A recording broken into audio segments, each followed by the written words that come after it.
రైలు పట్టాలపై బోల్తా పడిన లారీ, ఎదురుగా వేగంగా దూసుకొస్తున్న రైలు, చుట్టూ ఎవరూ లేరు, చేతిలో ఓ టార్చ్ లైట్. ఇలాంటి పరిస్థితుల్లో ఓ వృద్ధ దంపతులు పెద్ద సాహసం చేశారు.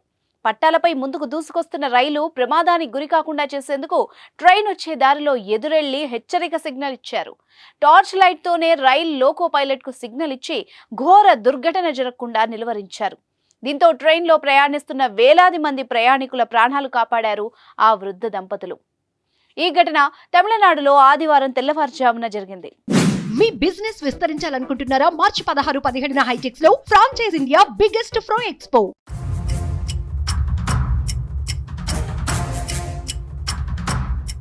కళ్ల ముందు ఎంత పెద్ద ప్రమాదాలు జరుగుతున్నా పట్టించుకోని రోజులువి. ఘోర ప్రమాదం చోటు చేసుకున్నా మనకెందుకులే అనుకుంటూ పట్టించుకోకుండా వెళ్లిపోతున్న సమాజం ఇది. ఈ పరిస్థితుల్లో కూడా ఓ వృద్ధ దంపతులు తమ ప్రాణాల్ని సైతం లెక్క చేయకుండా భారీ ప్రమాదం జరగకుండా అడ్డుకున్నారు. అసలు జరిగిన విషయం ఏంటంటే, కేరళ నుంచి ఫ్లైవుడ్ లోడ్తో వస్తున్న ఒక లారీ తమిళనాడు సరిహద్దులో ప్రమాదానికి గురైంది. తూత్తుకుడి వెళ్లాల్సిన ఆ లారీ ఎస్వేలపు ప్రాంతంలో అదుపు తప్పి రైల్వే ట్రాక్ పై బోల్తా పడింది. డ్రైవర్ నియంత్రణ కోల్పోవడం వల్ల ఈ ప్రమాదం జరిగింది. అదే సమయంలో తిరునెల్వేలి నుంచి కేరళలోని పాలక్కడుకు వెళ్లే ఓ రైలు ఆ మార్గం గుండా వచ్చింది. ఆ సమయంలో అక్కడే ఉన్న షణ్ముగయ్య, కురుంతమ్మల్ దంపతులు రైలును ఎలాగైనా ఆపాలని నిర్ణయించుకున్నారు. వెంటనే రైలు వచ్చే మార్గంలో పరిగెత్తారు. చేతిలో ఉన్న టార్చ్ లైట్ తో రైలు లోకో పైలట్ కు సిగ్నల్ ఇచ్చారు. వృద్ధుల సిగ్నల్ గమనించిన లోకో పైలట్ వెంటనే అప్రమత్తం అయ్యారు. బ్రేకులు వేసి రైలును ఆపేశారు. దీంతో పెను ప్రమాదం తప్పినట్టయింది.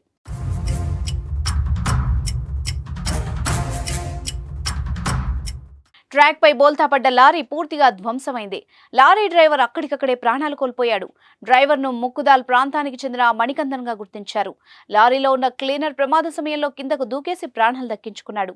అనంతరం పులియరాయ్ ప్రాంత పోలీసులు తెన్కాసి రైల్వే పోలీసులకు సమాచారం ఇచ్చాడు. రంగంలోకి దిగిన పోలీసులు ఘటనా స్థలాన్ని పరిశీలించారు. డ్రైవర్ మృతదేహాన్ని స్వాధీనం చేసుకుని తెన్కాసి ప్రభుత్వ ఆసుపత్రికి తరలించారు. అనంతరం ట్రాక్ పై పడిపోయిన లారీని రైల్వే సిబ్బంది తొలగించారు. పట్టాలకు వెనువెంటనే మరమ్మతులు చేశారు. ప్రమాదం వల్ల చెన్నై నుంచి కోలం వైపు వెళ్తున్న రైలును నిలిపేశారు. సెంగొట్టై పాలక్కడ్ మధ్య నడిచే పలు రైళ్లు సైతం ఆలస్యంగా ప్రయాణించాయి. రిపేర్లు పూర్తయిన అనంతరం రైళ్ల రాకపోకలకు అధికారులు అనుమతినిచ్చారు. ఆ దైవమే ఈ వృద్ధ దంపతుల రూపంలో వచ్చి పెద్ద ప్రమాదం నుంచి తప్పించారని ప్రయాణికులందరూ ఊపిరి పీల్చుకున్నారు. నిజంగా ఈ దంపతులకు హ్యాట్స్ ఆఫ్.